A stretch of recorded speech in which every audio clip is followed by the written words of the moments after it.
The rain had just started when Emma Carter's car rolled into the long gravel driveway of her childhood home. The air smelled of pine and wet soil. Everything familiar yet wrong. She hadn't been back in years. Not since her father remarried.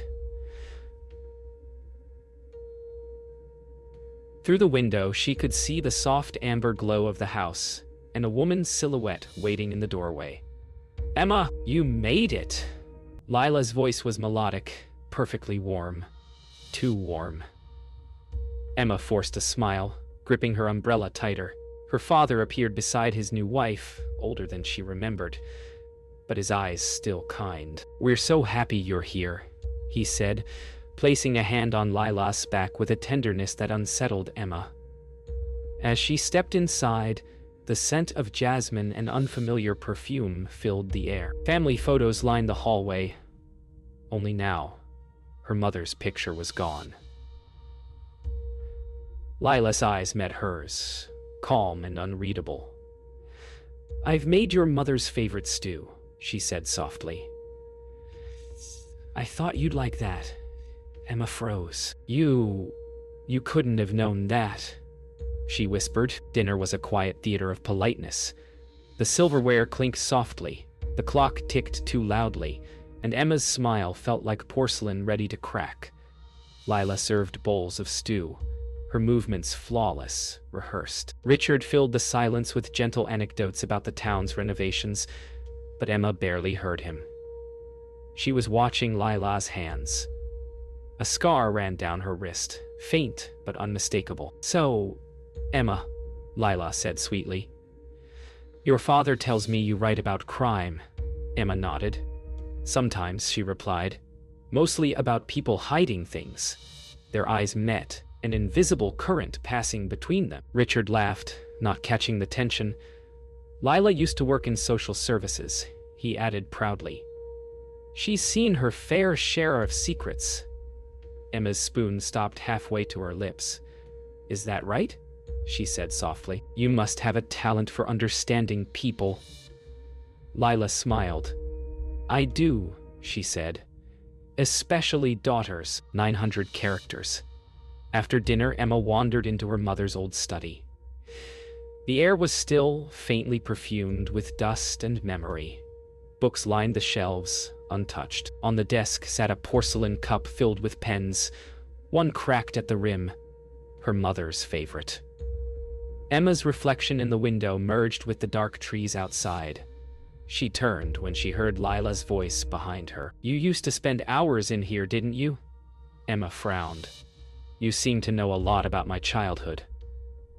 Lila stepped closer, her voice soft. "Your father told me stories. He misses her deeply." Emma noticed a faint scent. Jasmine, the same her mother used to wear. Her chest tightened. "Funny," she said. "That perfume, it's familiar." Lila smiled faintly. "Hard to find." She turned off the lamp, leaving Emma in half-darkness. "Good night, Emma," she whispered, and left. 900 characters. Later that night, Emma couldn't sleep. The storm had passed, but silence pressed against the walls. She rose, barefoot, padding down the hallway toward the kitchen. Faint murmurs drifted through the air, her father's voice, then Lila's, hushed but sharp. She stopped just before the doorway. "She's suspicious," Lila whispered. "You're imagining it," Richard replied, his tone brittle. "She's just processing." A pause. Then Lila's voice again, lower. "If she finds out, everything changes." Emma's breath caught. The refrigerator hum masked her heartbeat as she stepped back, accidentally brushing a picture frame on the wall. It clattered to the floor. The voices went silent. "Emma?" Richard called out. She forced a laugh. "Sorry." "Couldn't sleep. Just getting water." From the darkness, Lila's silhouette appeared, smiling. "Of course," she said softly. "You never do you?" By morning, the storm had cleared, but Emma's mind hadn't. She sat by the window, staring out at the soaked garden, sipping coffee gone cold. Richard entered, whistling faintly, pretending last night hadn't happened. "You slept well?" he asked. "Like a dream," she said dryly. Lila entered moments later, immaculate in a pale blue dress, holding a tray of toast. "I hope you don't mind," she said. "I took the liberty of cleaning your mother's study. It was cluttered." Emma froze. "You what?" Lila blinked innocently. "I thought it would help." Emma's voice dropped. "Don't touch that room again." The silence was sharp. Richard looked between them, uneasy. "Girls, please." "It's fine," Lila interrupted. "Smile tight. I understand boundaries." Emma stared after her, realizing she wasn't sure which one of them was pretending. That night, the wind returned, low and restless, curling through the corridors like a warning. Emma lay awake, her eyes tracing the cracks in the ceiling. Somewhere in the house, a faint creak echoed, rhythmic, deliberate. She rose quietly, wrapped a cardigan around her shoulders, and stepped into the hall. The air felt cooler near her mother's study. She paused at the door. It was ajar, though she remembered closing it. Inside, faint music played, an old lullaby her mother used to hum. Her breath hitched. The turntable on the desk spun, the needle scratching softly, though no one was there. "Dad," she whispered. No answer. A shadow shifted in the doorway behind her, just for a moment, before vanishing down the hall. Her pulse thundered. The lullaby faded into static. She turned the record off, but the whisper remained. A woman's voice, almost sighing her name. "Emma." Morning brought a fragile calm. Emma found her father reading the paper at the table, as if nothing strange had happened. "Did you hear anything last night?" she asked. Richard didn't look up. "Just the storm," he muttered. "Old houses make noise." Lila entered moments later, her hair perfectly arranged, humming softly. The same lullaby. Emma froze. "Where did you learn that song?" she asked. Lila blinked, startled, then smiled. "Oh, that? Just something I heard somewhere." Her tone was light, but her eyes were sharp. Richard chuckled nervously. "Coincidence, Em," but Emma wasn't convinced. Later, as she washed her cup, she saw a reflection in the window. Lila watching her from the garden, perfectly still, her face unreadable in the glass. Emma couldn't shake the feeling that the house itself was holding secrets. She searched the study again that afternoon, tracing her fingers along the spines of old books. One shifted under her touch. Behind it, a false panel. Her breath caught as she pried it open, revealing a stack of old letters bound with a ribbon. The top envelope was addressed in her mother's handwriting, but the name wasn't her father's. It was A.M. Before she could open it, a voice startled her. "What are you doing?" Lila stood in the doorway, expression unreadable. "I was just..." "That's private," Lila interrupted softly, stepping forward. "Your father doesn't like people touching old things." Her hand rested lightly on Emma's arm, too lightly. "Some memories shouldn't be disturbed." Then she smiled. "Would you like tea?" That evening, Emma called an old friend, Detective Aaron Miles. His voice on the other end was cautious but familiar. "You sound spooked," he said. "You sure it's not grief talking?" "No," she said. "Something's wrong." "She's hiding something," Aaron sighed. "What's her name again?" "Lila Morozov." There was a pause, the sound of keys tapping. "Funny," he said. "No record under that name before 2015. No work history, no address." Emma's stomach dropped. "What does that mean?" "It means," he replied slowly, "your stepmother doesn't exist before she met your father." Emma looked toward the window. Lila stood outside again, looking up, directly at her. She didn't move, didn't smile, just stared. When Richard left for town the next morning, Emma decided to confront Lila. She found her in the greenhouse, pruning white orchids. "Why are you watching me?" Emma asked quietly. Lila didn't look up. "Because you're watching me," she said simply. The air smelled of soil and something faintly metallic. "You lied about who you are," Emma said. Lila finally met her gaze. "We all lie, Emma, even your father." The words hung like frost. "What do you mean?" Emma pressed. Lila smiled faintly. "Ask him about the night your mother died." Emma's throat went dry. "You weren't there." Lila clipped the last orchid and whispered, "Wasn't I?" Emma drove into town that morning, the house shrinking in her rearview mirror like a fading dream. The library smelled of dust and old ink, comforting in its honesty. She scoured public records, marriage licenses, immigration logs. Nothing matched Lila Morozov. Then, buried in an archived newspaper, she found a name. Alina Morozov, wanted for questioning in a decade-old fraud case. The grainy photo was unmistakable. Lila, younger, but the same eyes. Emma's hand trembled as she took a photo on her phone. Suddenly, her reflection appeared in the glass of the archive cabinet, and behind it, another, Lila. Watching from the doorway, "Doing some research?" she asked, voice steady, smile ghost thin. "Just passing time," Emma said, pocketing her phone. Lila stepped closer. "Be careful what you dig up," she whispered. "Sometimes the past bites back." "Back home." Emma called Aaron again, her voice shaking. "She's not who she says she is, Aaron. Her real name's Alina. There's a record." Aaron exhaled sharply. "Send it to me." A pause. "Emma, if you're right, she's been running from something big." Emma hesitated. "She told me to stop digging. Then keep digging," he said. "But don't be alone with her." Emma hung up just as Lila entered the living room. "You seem tense," Lila said softly, eyes flicking to the laptop on Emma's lap. "Work trouble?" Emma smiled thinly. "Just fact-checking." Lila walked closer, her perfume.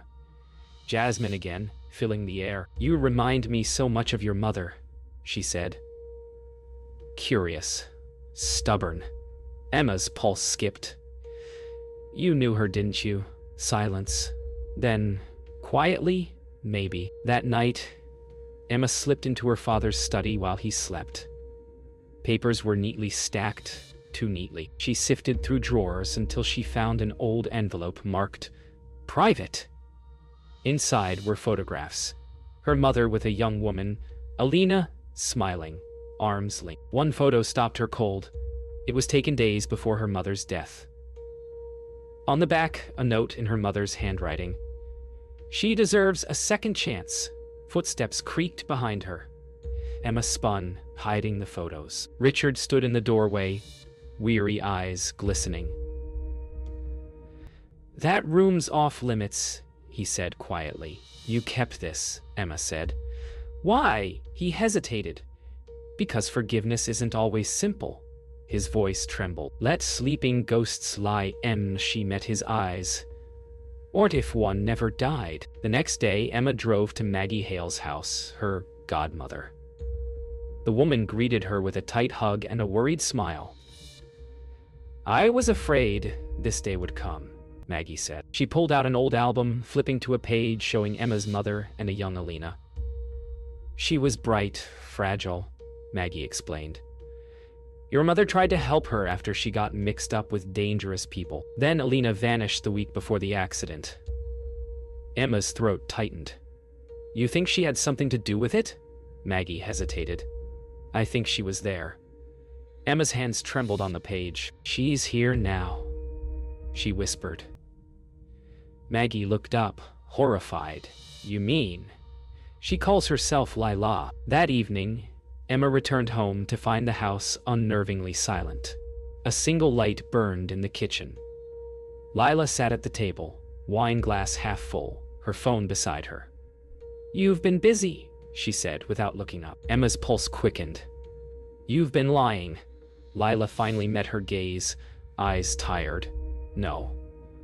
I've been surviving. She stood, stepping closer. Your mother tried to help me. She believed people could change. I wanted to prove her right. Then why hide? Emma demanded. Lila smiled faintly. Because your father didn't want the truth to surface. Emma frowned. What truth? Lila's voice softened, almost tender. Ask him about the accident. Her hand brushed Emma's arm gently, almost maternal, before she walked away into the dark hall, leaving the glass trembling behind her. Emma couldn't breathe. The revelation churned inside her. Lila was Alina, the girl her mother once protected. She spent the night combing through her mother's journals, scanning every line for a clue. One entry stopped her cold. She's afraid of him. I think he's found her again. The page was dated a week before her mother's death. The next line, smeared by a tear, read, If anything happens, tell Emma the truth. A noise made Emma look up. Lila stood in the doorway, eyes red, holding the same journal. You weren't supposed to read that, she said softly. Why not? Emma asked. Because it isn't my secret to tell, Lila whispered. Her gaze drifted to the page. Your mother was the only one who ever forgave me. And your father never did. The next morning, Emma visited Maggie again, clutching the journal. Maggie's face paled as she read the entry. She never told me this, she murmured. Your mother.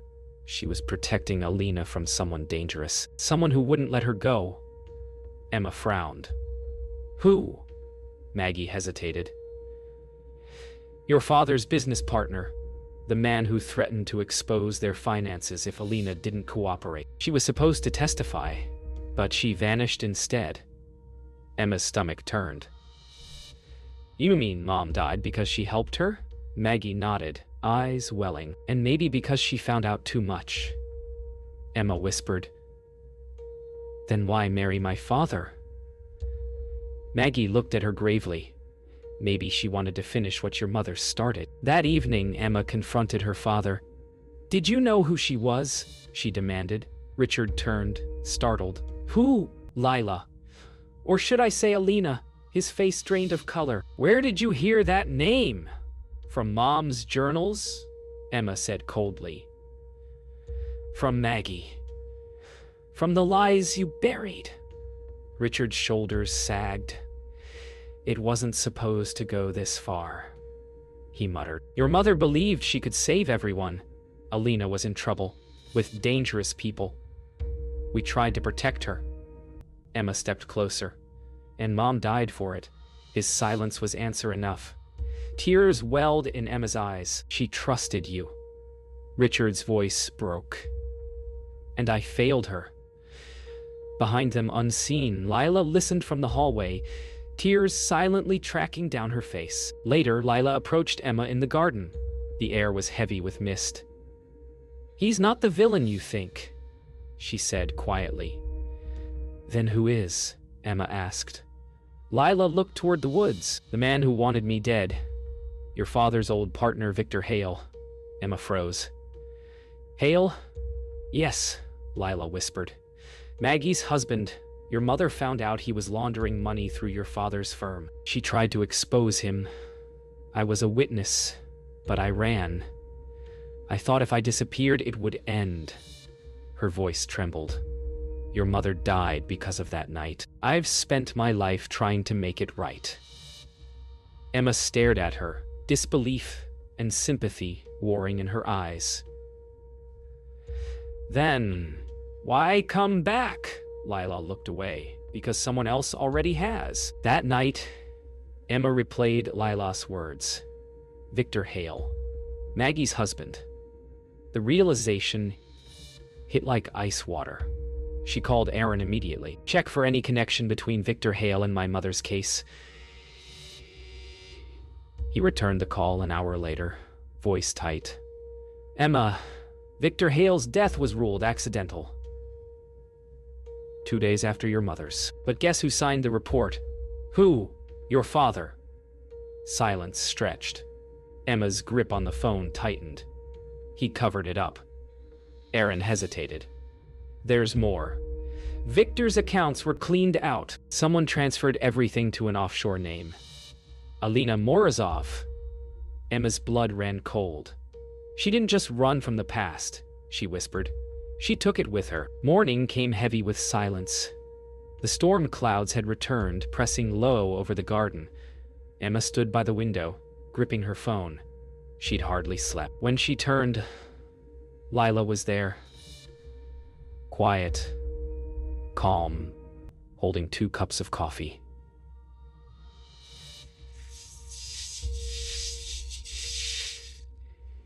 You've been talking to Aaron, she said evenly. Emma stiffened. You've been listening. Lila smiled faintly. This house echoes. She placed 1 cup down. I know what he told you. It's true. I took the money, but not for myself. Emma's eyes narrowed. Then, for who? Lila's voice cracked. Your mother wanted it used to expose Victor Hale. I couldn't risk it being traced back to her. When she died, I thought it was my fault. Emma swallowed hard. It wasn't, she said softly. No, Lila whispered, but your father thought it was. Emma found her father in the study, staring at an old photograph. Her mother and him at their wedding. I know everything, she said quietly. Richard didn't turn. Then you know nothing. You covered for Victor Hale, she said. You let Mom die thinking Alina betrayed her. He stood, face pale. You think I could live with that? His voice cracked. I tried to protect her. Both of them. Victor was dangerous. He threatened us all. Emma shook her head. So you buried the truth. I buried the past, he whispered. There's a difference. Emma's voice softened. No, Dad. There isn't. Outside, thunder rolled, echoing through the walls. Emma stormed outside into the rain, anger and confusion blurring together. Lila followed, shouting against the downpour. You don't understand what he did. Then tell me. Emma turned, soaked, trembling. Lila's hair clung to her face as she stepped closer. Your father wasn't just hiding Victor's crimes. He was part of them. The transfers, the accounts. His signature is everywhere. Emma froze. You're lying. Lila shook her head. I wish I were. For a long moment, thunder filled the silence between them. Why come back? Emma demanded. Why him? Lila's voice broke. Because he's still paying someone. And if he stops, they'll come for him. And for you. That night, Emma sat in her car outside the police station, staring at her phone. Aaron's message glowed on the screen. Found proof of Richard's offshore accounts. Lila was telling the truth. Emma's stomach churned. She looked up. Lila stood across the street under a flickering streetlight, motionless. For a moment, neither moved. Then Lila lifted a finger to her lips, signaling silence before disappearing into the shadows. Emma's pulse raced. A second later, her phone buzzed again. A new message. They know you're digging. No sender. Just those words. A cold dread settled over her. For the first time, she realized she wasn't just chasing ghosts. Someone was watching her, too. Emma returned home shaken. The house was dark, except for the faint flicker of light from her father's office. She opened the door, papers scattered, drawers ransacked, the smell of smoke in the air. Dad? She whispered. No answer. The window was open, curtains whipping in the cold wind. A photo frame lay cracked on the floor, the one from their family portrait. Footsteps echoed behind her. She turned sharply. Lila stood in the doorway, eyes wide, breathing fast. Where is he? Emma demanded. Lila's voice trembled. He's gone. Gone where? To finish it, Lila whispered. He said he needed to make it right. The lightning outside flashed. illuminating Richard's car speeding away into the storm. Rain blurred the world into streaks of silver. As Emma and Lila raced down the highway after Richard's car, headlights carved tunnels through the darkness. "Where is he going?" Emma shouted over the storm. Lila's knuckles whitened on the steering wheel. "There's a cliffside near the old quarry. That's where it happened. Where your mother died." Emma stared at her. "You mean the accident?" "It wasn't an accident," Lila whispered. "He blames himself." The wipers struggled against the downpour. Emma's pulse pounded. "He said he wanted to make it right." Lila nodded grimly. "Then he's going to confess or disappear." Lightning cracked across the sky, illuminating the road ahead, and the silhouette of Richard's car swerving dangerously near the cliff edge. They found the car empty, headlights still burning into the rain. Richard stood at the cliff's edge, his coat whipping in the wind. Emma ran to him. "Dad!" He turned slowly, eyes hollow. "It should been me," he said. "She tried to save Alina, and I let her die." Emma shook her head. "You can still fix this." "No," he whispered. "I already tried." Lila stepped forward, voice breaking. "Richard, stop. Your wife forgave you. She told me before she died." He turned to her. Disbelief etched across his face. "You were there?" "I tried to help her," Lila said. Victor pushed her. "I couldn't stop him," Emma gasped. "You saw it." The wind howled, carrying away Lila's tears. "Yes," she said. "And your father took the blame to keep me alive." The storm broke into sobs of wind and thunder. Emma stood frozen as her father sank to his knees. "I covered it up," Richard said.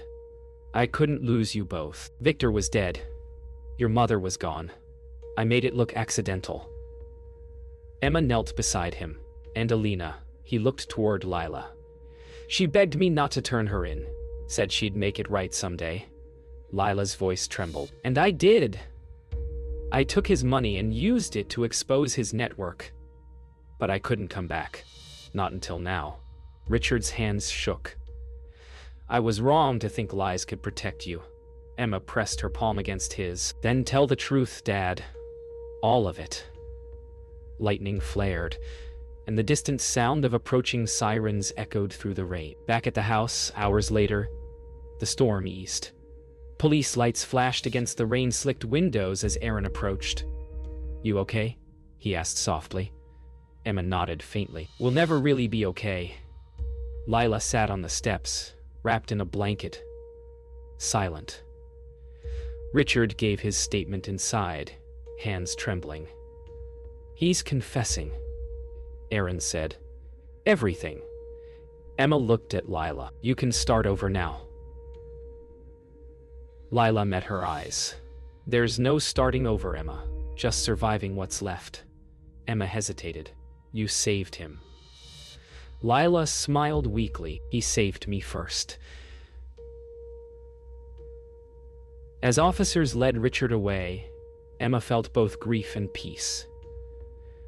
The weight of years finally breaking free, like the last drops of rain from the eaves. Hours later, the house was silent again. Emma stood in her mother's study, morning light touching the dust motes like ghosts.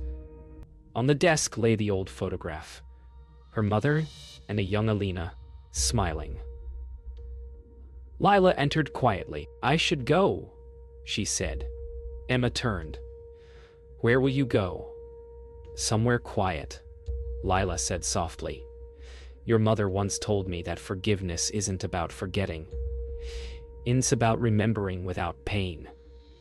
Emma nodded. She was right. They stood in silence, two women bound by loss and truth. "Thank you," Emma whispered. Lila smiled faintly, tears glinting in her eyes. "For what?" "For not running this time." As Lila left, the wind stirred the curtains, and the faint scent of jasmine lingered. gentle, eternal, forgiving. The dawn after the storm was cold and still. Emma walked through the garden, the ground damp beneath her shoes, the scent of jasmine lingering faintly. Aaron met her at the gate, grim-faced. "I dug deeper into the accounts and documents," he said. Richard's offshore dealings weren't just Victor's cover-up. He was involved in the laundering too, but indirectly. Emma's heart sank. So he really did betray Mom and Alina. Aaron shook his head. Not entirely. He made mistakes, yes. But the full picture? Someone else manipulated everything. Victor's network, the deaths, the threats, and Alina's actions. She wasn't just hiding. She was protecting you. Emma exhaled. So the truth is worse, and better at the same time. Emma returned to the study where Lila waited. "I need answers," Emma said quietly. Lila nodded. "I kept the truth from everyone to protect you, and sometimes your father." She gestured to the photograph of Emma's mother. "Victor Hale was dangerous. He orchestrated everything. Your mother's death, my disappearance, the financial schemes. I took the money to expose him, not to steal it." Emma's eyes filled with tears. "And Dad," Lila whispered. "He tried to atone in his own way. He wasn't the mastermind, but he was complicit in silence. I stayed away to keep you safe from him." Emma's chest tightened. The house seemed to exhale with the weight of all secrets finally spoken. Later, Emma confronted her father one final time. Richard sat in the living room, hands folded, face drawn. "I know the truth now," she said, his eyes filled with remorse. "I made choices that hurt everyone I loved," he whispered. "Your mother, Alina, I was wrong." Emma swallowed hard. "Why didn't you tell me?" "Because I feared losing you, and I feared what you'd think of me," he admitted. Emma's tears fell freely. "I still love you," she said. "But forgiveness isn't forgetting. It's knowing who you are and choosing the light after darkness." Richard nodded, hope and regret mingling in his eyes. That afternoon, Emma and Lila walked through the garden together, quiet but not uneasy. "Do you regret coming back?" Emma asked. Lila shook her head. "No, I had to face everything. For your mother, for you, for him." Emma smiled faintly. "You saved all of us in ways no one knew." Lila's eyes glistened. "We all have shadows, Emma. The question is whether we let them consume us or guide us." Emma looked at the house, once a place of secrets, now quiet, almost forgiving. "Then maybe it's time to stop running," she said softly. Lila nodded, a faint smile lifting her exhausted features. Evening settled over the house. Emma sat in the study, her mother's photograph before her. Lila entered quietly, holding a cup of tea. "For old times," Lila whispered.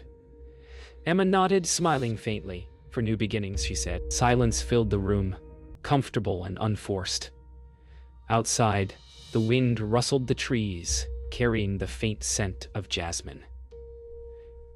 Emma realized that the past, with all its lies and betrayals, no longer controlled her. She had the truth. She had closure, and she had choice. Lila placed a hand gently over Emma's. "We survived," she said softly. Emma squeezed it,